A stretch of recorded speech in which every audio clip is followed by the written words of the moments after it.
One thing that I know about humanity and what we've learned in these last 2 years through the pandemic is that all of us have learned to be a little bit flexible.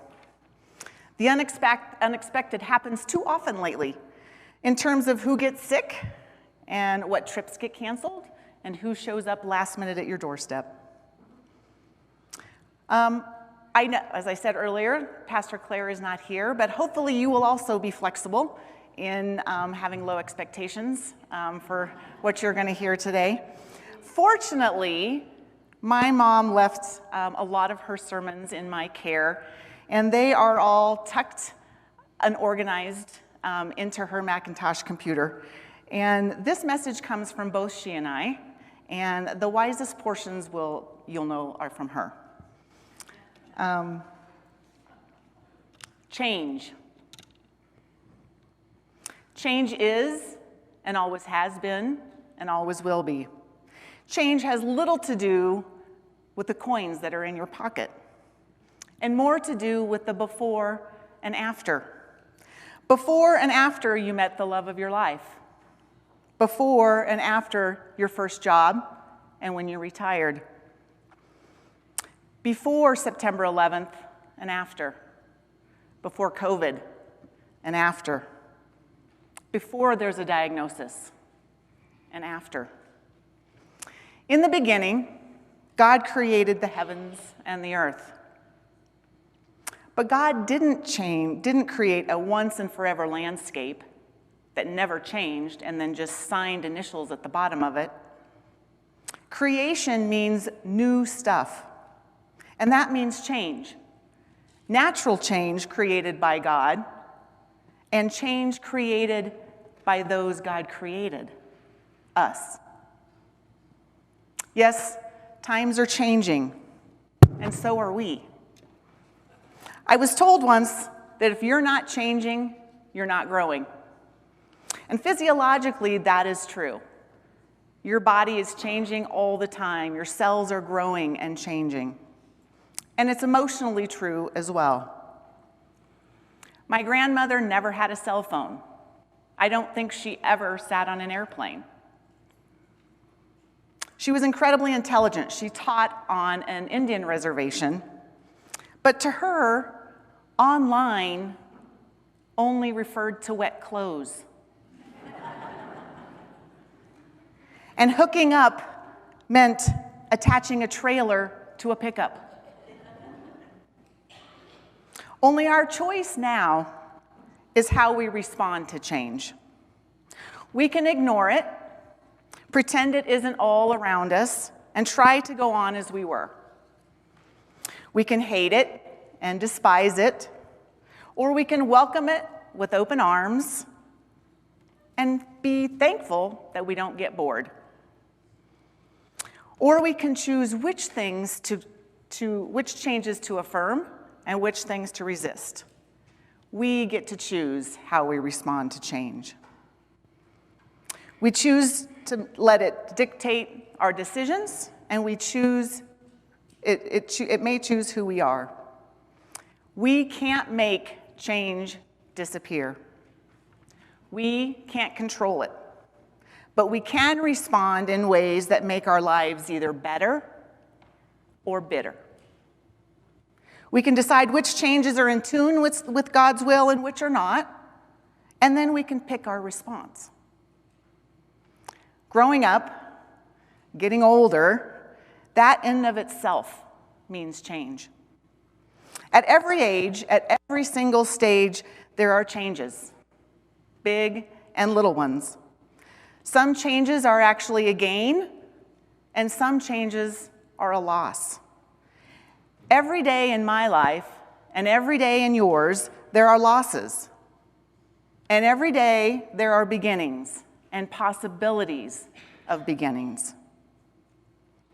Judith Vorst, in Necessary Losses, says that losses, grieving and mourning, begin even when we are babies.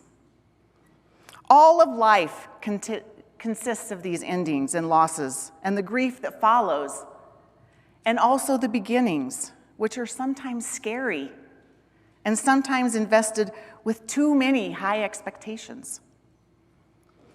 The twos are so terrible because that little baby boy, as sometimes his identity is changing as he grows. Adolescence is another tough time because it's a big, gigantic step from that kind of bruised-knees little person to a know-it-all teenager, or think they know it all. And then in middle age, women and men too go through the painful realization that they are no longer young. We can't dive for a volleyball like we used to, and we cannot pull all-nighters like we did in college. The older generation can see changes in their faces and in their bodies and in their minds. And for some, that's the hardest change of all. Yes, change, both physical and spiritual, change on the inside and on the outside is inevitable. It's continual. Even good changes like a new job and a great big new house, that causes stress. When we worry about changes every single day, we worry about them month to month and year to year. If we are alive, we are changing. If your faith is alive, your faith is changing. There are big, sudden changes like birth or graduations, marriages, new pastors, new jobs. And then there's little changes, gradual ones, like your carpet wearing out or your body wearing out.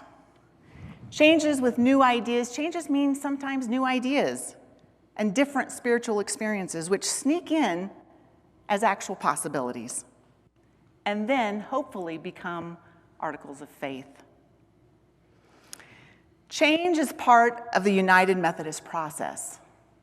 John Wesley, this was John Wesley's way of reminding us that we can't get complacent, or our faith can't grow if we can't change. John Wesley went out every single day to preach and to teach. He encouraged others to do the same. And it's difficult. It's difficult for someone who's unfamiliar to our church to walk in these doors. And so it's important for us to go out and meet people where they are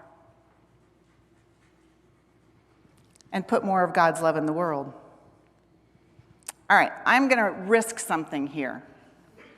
So forgive me when it doesn't work. But do you remember the song when you were little? In the church, you are the church, we are the church together. All who follow Jesus all around the world, yes, we're the church together. I want to read to you, I'm not going to sing this whole thing. I'm not a singer. But I want to read you a little bit through the actual verses of this, and then I'm going to ask all of you to sing the last refrain at the end. The church is not a building. The church is not a steeple. The church is not a resting place. The church is a people. We're many kinds of people with many kinds of faces, all colors and all ages too, from all times and places.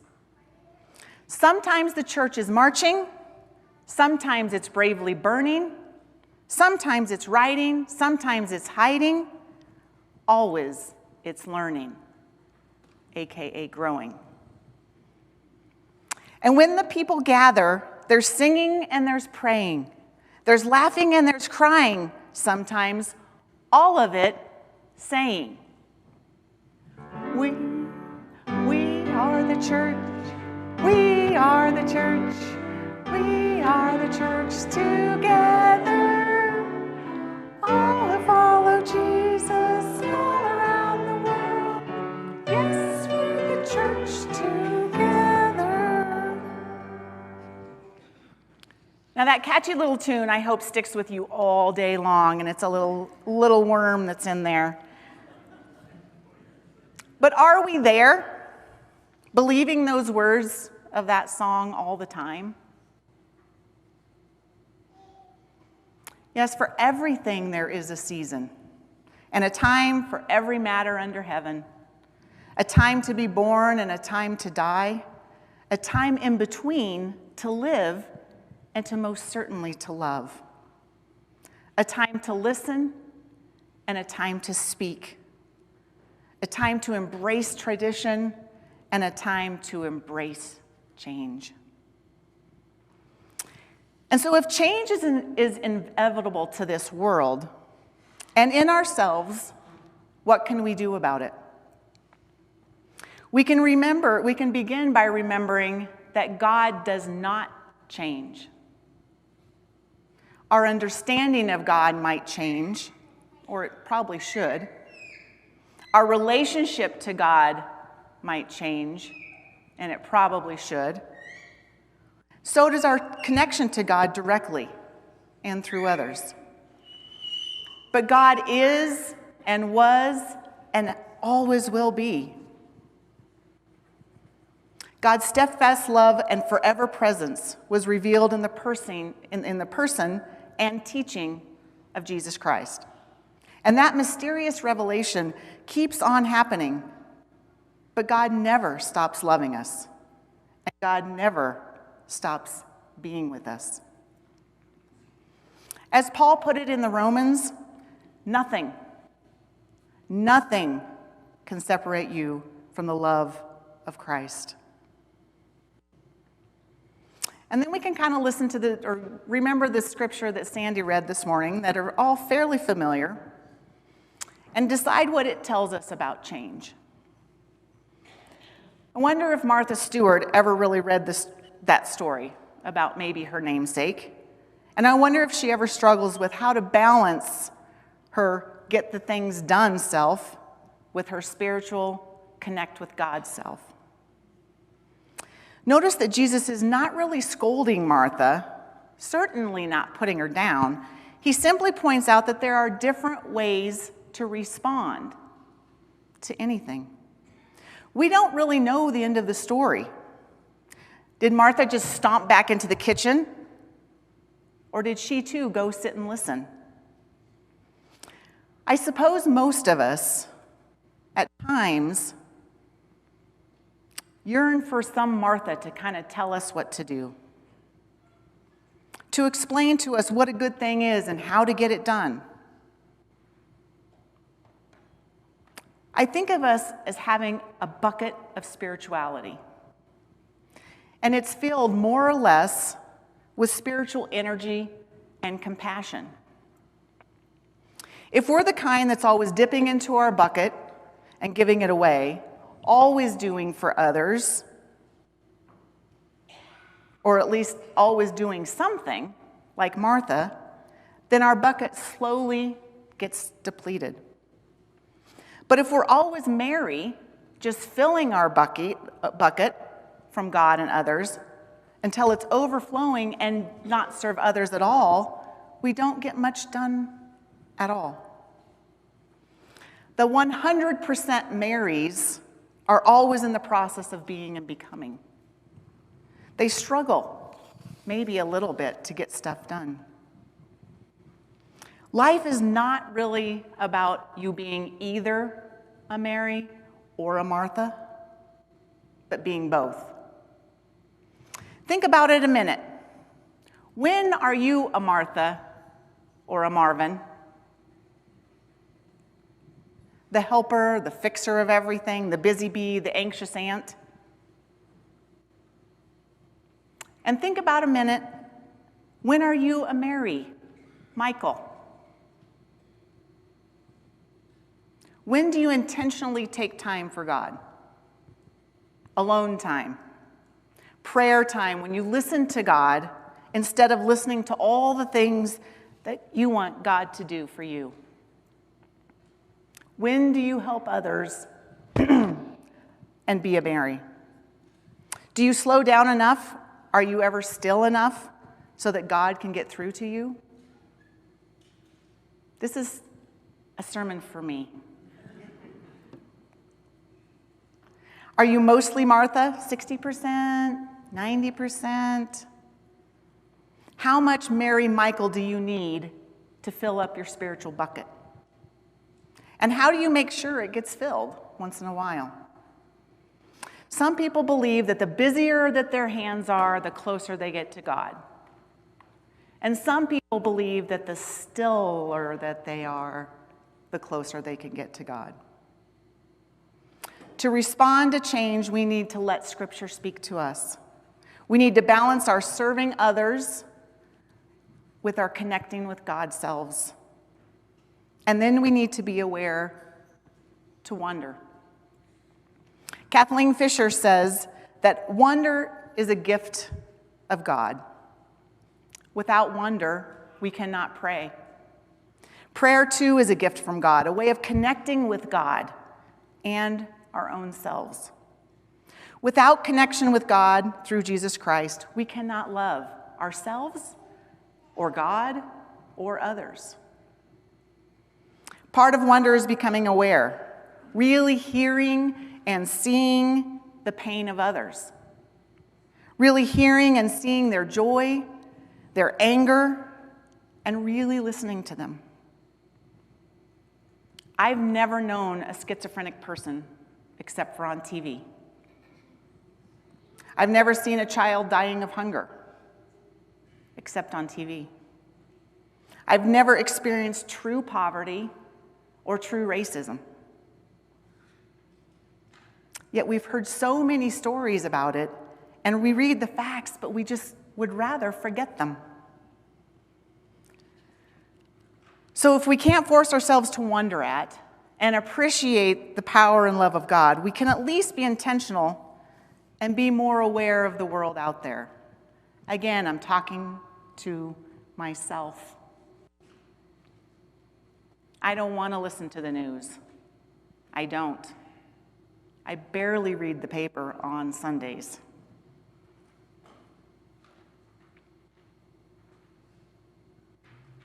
So if we can't force ourselves to wonder at and appreciate the power and love of God, at least we can intentionally be more aware of what's out there, of the hurting people that are out there, more aware of our own hurts and our own doubts. We can't force ourselves to pray, really connect with God, but we can get ourselves ready. We can't force ourselves to love, to really connect with others, but we can let God through so that we can be empowered to love. Yes, it is a gift of God, but God is more than eager to give it, as we need to get ourselves ready. And the how of that is what you've heard 100,000 times before, maybe. Be still and know that I am God. So it's not so much of a hard list. We learn to handle change, to respond to change, by remembering that God does not change. And trying to live out that truth by balancing the being and the doing sides of ourselves. Filling up our spiritual buckets, but also being willing to empty them. Even giving spiritually to those we don't know and don't like. By becoming aware of the pain and needs, the joy and the strengths of others and of our own selves. My mom has one more thing to say. She says, I want to add one more thing, kind of a little PS. I think to adjust to change and to respond to change, we need a sense of humor. To see the funny side of this funny world, not just because laughter is good for us, physically and emotionally, but because humor means seeing things, seeing the whole world, seeing ourselves from a new perspective.